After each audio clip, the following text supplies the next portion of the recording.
Angel Rubio from Urner Barry, formerly Urner Barry, now Expana. And for those who missed the Shrimp Masterclass, this is a brief, informative video. We're just gonna share a few slides on where exports are, what the imports are to the USA, and why the market is feeling hot, right? So Angel, please take it away. Thank you very much, Gabriel. So sure. So one of the things that we're seeing right now, I mean, just data oriented now, September imports, just September, right? September, year over year, this is where we are. So essentially we are flat. And what this tells us really quick is that we're still in recovery mode, or like basically the market is, or imports are settling. When we look at this from a year-to-date perspective, right? January through October, no, September specifically, we are about 4.4% down on a year-over-year basis, right? So think about it this way, right? We had in 2021 an increase of 20%. Of course, we all knew that.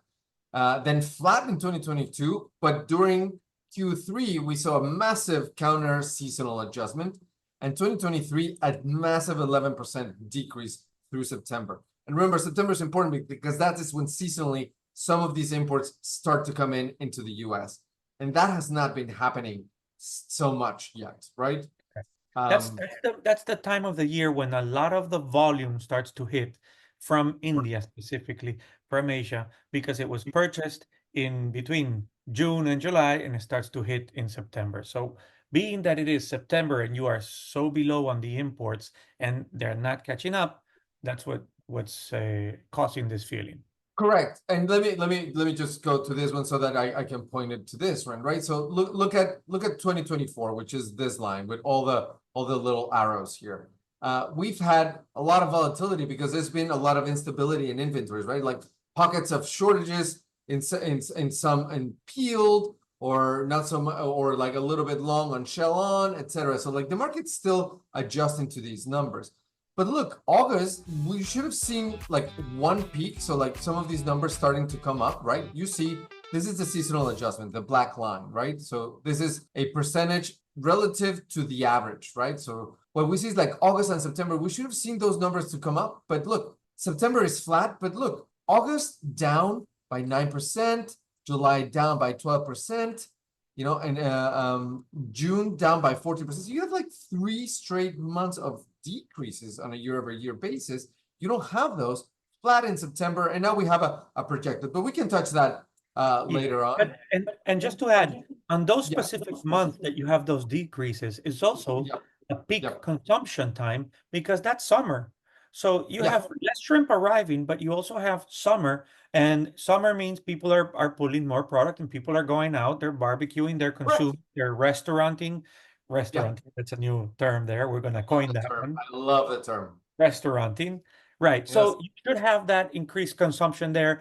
And if you have decrease of arrivals, then you have consumption of your inventories. And that takes us to a slide that I think you have prepared. And that's a great slide to show. If we can go to that one, Angel, because that brings straight to the point. Yes. Inventories. Please explain this one, and I'll chip in when I can. Sure. And I explained this at the masterclass too. And I had more time to explain it. But just in a nutshell, is that inventories are a function of imports relative to population growth, consumption per capita, what the consumption per capita would have been in terms of growth, and relative to elasticity. Elasticity meaning that when we estimate these inventories, we make the assumption that if imports with a lag are down, we try to focus on when prices go up, and vice versa. Anyway, what I'm trying to show here is that this green line is showing what the inventories, you know, you can draw the line, you know, the parallel of imports would have been if we, you know, pre-pandemic times, meaning that what the organic growth of the organic per capita consumption would have been in the US over time without the pandemic. Without the external factors, because you also see external factor in 2014, which was caused by EMS. So if you put the external factors to the graph, you could probably draw a straight line and that would be normal. Of course, there's no normal in our world. We have EMS. Now, then in 2020, we had the pandemic. We had that excess of purchasing for the retail because the retail had grown their market share so much, and there was people consuming in retail. And then that's what adjusted in 2022. And we can see 2022 goes down and it adjusts because people are they have this inventory that they purchased previously, and now restaurants are open and bars are open. So people are going back to restaurants and bars to consume it instead of taking it home from the retail. Correct. So now you have those adjustments. But remember, again, these inventories can be held for a year or, sometimes a little longer, right?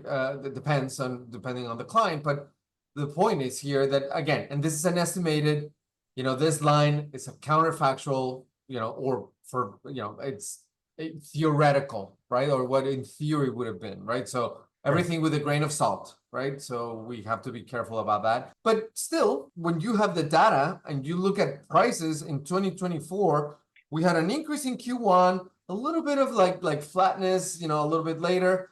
But then over the last 8 weeks that you're talking about, that the market's hot, not only here in the US, a little bit hot, but hotter in origin. The data is definitely suggesting, right? So we have the data suggesting that if we would have been, we are about 9%, 9% with a margin of error of 6. So that means that at least we're negative 2%. Okay, so but let me explain that. Let me explain that in easier words. At this moment, the inventories or the inventories are 8.99% below where they should be up to September of 2024. Let's repeat October. that. This is already October. Okay. Sorry. So up to October of 2024, inventories are down 8.99% with a margin of error of 6. That's why he says 2.99. Okay. So, but figure that between 8.99 and 2.99% less inventory in the US 2024 until October, in a period where inventories would usually be above.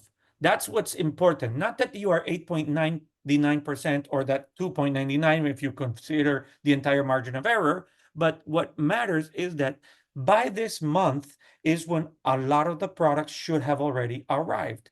And because it hasn't arrived, that's what is making the market feel hot. Now, product will arrive. It just hasn't arrived previously because of delays in shipments, because of delays in transit times. So product is going to be arriving in the next, I would say, 2 months. Correct. And it's yes, of course. And everything that you said matches perfectly with the narrative.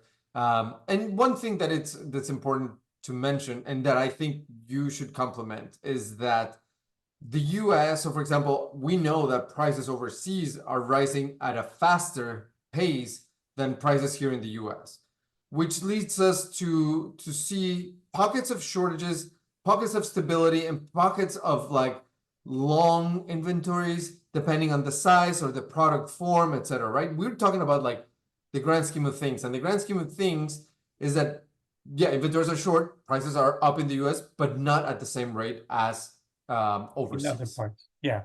So we saw prices increase overseas and in origin much quicker than we're seeing them increase in the US.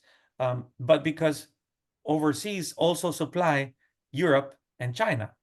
And then, so you have these other 2 markets that are great markets of the world, right? As well as the US market, but you have these 3 great markets that are in full swing purchase mode. Why? Because they're getting ready for their Christmas campaign in Europe, and the Chinese are getting ready for the new year, which is at the end of January. So they have to buy it today at the sources for the transit time to allow to arrive and be consumed in January. So all of that is what's pulling product and making this demand feel and the market feel a little hotter than it was in the last 18 months. Actually, it's been a long time since it's felt like this. Yeah, this is actually it's almost I guess it's not good for everyone, but it's just good. It's kind of it's alive. Yeah, it's alive. Thank you, Angel. Thank you very much, and looking forward to doing this again. I think it's always very educational and very interesting to share this with the viewers. Thank you very much. No, thank you, and always a pleasure.